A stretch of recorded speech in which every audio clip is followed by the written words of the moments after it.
अम्ल, क्षार और लवण, ये शब्द सुनते ही लगता है ना कि कोई बहुत भारी भरकम साइंस की बात हो रही है। लेकिन असल में ये हमारे रोज की जिंदगी के वो छिपे हुए हीरो हैं जो हमारे किचन से लेकर दवाइयों तक हर जगह मौजूद हैं। तो चलिए आज इसी छिपे हुए विज्ञान से पर्दा उठाते हैं। चलिए एक बहुत ही आम सी स्थिति से शुरू करते हैं। सोचिए किसी दावत के बाद पेट में एसिडिटी हो रही है। अब ऐसे में क्या करना सही रहेगा? नींबू का रस लेना, सिरका या फिर बेकिंग सोडा का घोल पीना? इसका सही जवाब इस बात में छिपा है कि अम्ल और क्षार कैसे एक दूसरे के दुश्मन बनकर एक दूसरे के असर को ही खत्म कर देते हैं। और यही दोस्ती दुश्मनी का खेल आज हम समझने वाले हैं। तो आज का हमारा सफर कुछ इस तरह रहेगा। हम पहले अम्ल और क्षार से जान पहचान करेंगे, फिर देखेंगे कि ये दूसरी चीजों से कैसे रिएक्ट करते हैं। इसके बाद इनकी असली ताकत यानी आयनों को समझेंगे, फिर रोजमर्रा की जिंदगी में पीएच का रोल देखेंगे और आखिर में लवणों की दुनिया की सैर करेंगे। चलिए तो फिर शुरू करते हैं हमारे पहले खंड के साथ और मिलते हैं इन केमिकल किरदारों से। तो अम्ल और क्षार में सबसे बेसिक फर्क क्या है? देखिए, अम्ल यानी एसिड्स स्वाद में खट्टे होते हैं, जैसे नींबू या सिरका, और ये लिटमस पेपर टेस्ट में नीले रंग को लाल कर देते हैं। दूसरी तरफ है क्षार यानी बेस। ये स्वाद में कड़वे और छूने में साबुन की तरह चिकने होते हैं, और ये ठीक उल्टा करते हैं लाल लिटमस को नीला। लेकिन हर चीज को चख कर टेस्ट करना तो समझदारी नहीं है, राइट? बहुत खतरनाक हो सकता है। यहीं काम आते हैं हमारे जासूस, जिन्हें हम सूचक या इंडिकेटर्स कहते हैं। ये वो पदार्थ हैं जो एसिड या बेस के संपर्क में आते ही अपना रंग या कभी-कभी तो अपनी गंध भी बदल लेते हैं, जैसे हल्दी, लिटमस, यहां तक कि प्याज भी। ठीक है, तो पहचान तो हो गई। अब देखते हैं कि जब ये केमिकल्स एक्शन में आते हैं, यानी दूसरी चीजों से मिलते हैं, तो क्या कमाल होता है। यहां एक बहुत ही मशहूर प्रयोग है। सोचिए, एक टेस्ट ट्यूब में सल्फ्यूरिक एसिड है और उसमें हमने जिंक धातु के कुछ दाने डाल दिए हैं। फौरन ही गैस के बुलबुले निकलने लगते हैं। अब इस गैस को साबुन के पानी से गुजारकर जो बुलबुला बनता है, उसके पास एक जलती हुई मोमबत्ती ले जाने पर क्या होगा? पॉप! एक जोरदार पॉप की आवाज। ये पॉप की आवाज साइंस की दुनिया में एक सिग्नेचर ट्यून है। ये कंफर्म करती है कि जो गैस निकली है वो हाइड्रोजन गैस है। तो इस प्रयोग से एक सुनहरा नियम सामने आता है। जब भी कोई एसिड एक मेटल के साथ रिएक्ट करता है तो हमेशा एक लवण यानी सॉल्ट बनता है और साथ में निकलती है हाइड्रोजन गैस।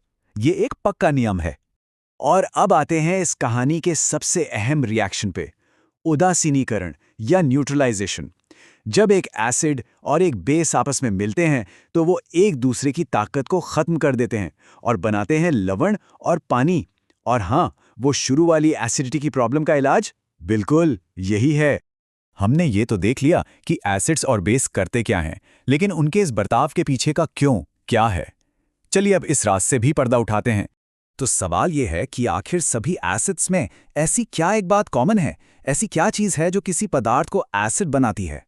इसका जवाब एक सिंपल से बिजली के टेस्ट में मिलता है। अगर किसी एसिड के घोल से करंट पास करें तो बल्ब जल उठता है, लेकिन यही टेस्ट ग्लूकोज या अल्कोहल के साथ करने पर बल्ब नहीं जलता, हालांकि उनमें भी हाइड्रोजन होता है। तो इसका मतलब सारे हाइड्रोजन वाले कंपाउंड्स एक जैसे नहीं होते। और वो सीक्रेट इंग्रेडिएंट है H+ आयन। असल में एसिड्स पानी में घुलकर हाइड्रोजन आयन यानी H+ आयन छोड़ते हैं, और यही आज़ाद आयन्स करंट को बहने देते हैं। यही इनकी असली शक्ति है। तो अब तस्वीर बिल्कुल साफ है। एसिड्स पानी में H+ आयन देते हैं और बेस वो पानी में OH- आयन यानी हाइड्रोक्साइड आयन देते हैं। इनके सारे गुणों का आधार यही आयन है। तो अब हमें इनकी प्रॉपर्टीज पता है, लेकिन कोई एसिड या बेस कितना स्ट्रॉन्ग है ये कैसे पता चलेगा? इसके लिए आती है पीएच स्केल। ये पीएच स्केल एक तरह का स्ट्रेंथ मीटर है जो 0 से 14 तक होता है। नंबर 7 का मतलब है न्यूट्रल, जैसे साफ पानी। 7 से जितना नीचे जाएंगे पदार्थ उतना ही ज्यादा एसिडिक होगा, और 7 से जितना ऊपर उतना ही ज्यादा बेसिक या एल्कलाइन। इसका एक जरूरी उदाहरण है एसिड रेन। जब बारिश के पानी का पीएच 5 से 6 से भी कम हो जाता है तो उसे एसिड रेन कहा जाता है, और ये नदियों और झीलों के जीवन के लिए बहुत नुकसानदेह हो सकती है। हमारे शरीर के लिए भी पीएच का संतुलन बहुत जरूरी है। हमारे खून का पीएच लगभग 7.4 पर बना रहता है, एक बहुत ही छोटी सी रेंज में।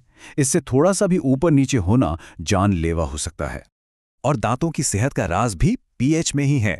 जब हमारे मुंह का पीएच 5.5 से नीचे चला जाता है तो टूथ डीके यानी दांतों का सड़ना शुरू हो जाता है। और इसीलिए तो टूथपेस्ट आमतौर पर बेसिक होते हैं, ताकि वो इस एक्स्ट्रा एसिड को न्यूट्रलाइज कर सकें।